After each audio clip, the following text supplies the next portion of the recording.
मध्ये विशाल पाटलांकडून 2 उमेदवारी अर्ज दाखल करण्यात आले। विशाल पाटील यांच्याकडून अपक्षसह काँग्रेस पक्षाच्याही नावाने अर्ज करण्यात आला आहे। मात्र विशाल पाटलांना पक्षाकडून AB फॉर्म दिलेला नाही अशी माहिती समोर येते।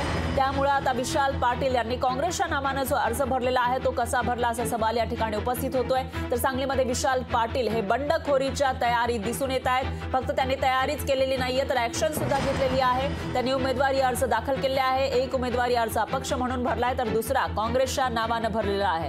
पण त्यांना काँग्रेसकडून AB फॉर्म दिला गेला नसल्याची माहिती समोर येते। आपण खूप पुढे जातो। 22 तारखेला अर्ज राहिला तर बंडखोरी आणि 19 तारखेला पक्षांनी उमेदवारी नाही दिली तर पुढची चर्चा। मला अजून विश्वास वाटतो की एकंदरीत परिस्थिती पाहता ह्या जिल्ह्याची काँग्रेस पक्षाची ताकद महाविकास आघाडी कसं भाजपला पाडू शकते हा विचार त्यांनी जर सारासार केला तर ह्या ठिकाणी 19 तारखेच्या 3 वाजेपर्यंत काँग्रेस पक्षाचे AB फॉर्म हे निश्चित त्या ठिकाणी माझ्या नावाचं लोकशाही आहे। लोकशाही आहे। लोकशाहीमध्ये या देशात कोणी निवडणुका लढू शकतो। विशाल पाटील हे माझ्या माहितीप्रमाणे काँग्रेसचे कार्यकर्ते आहेत, काँग्रेसचे उपाध्यक्ष आहेत, वसंतदादा पाटलांचे नातू आहेत, ज्यांनी कधीच काँग्रेसची बेईमानी केली नव्हती।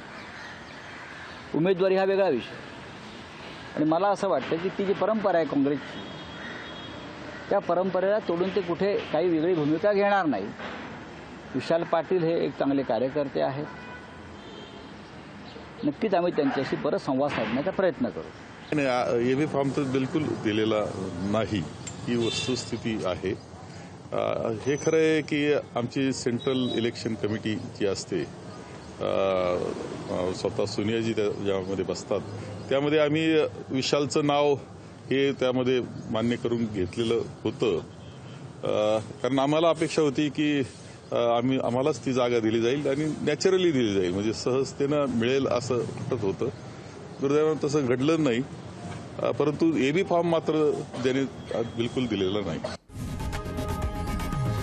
लोकशाही मराठी ऐका, पहा, जागरूक रहा।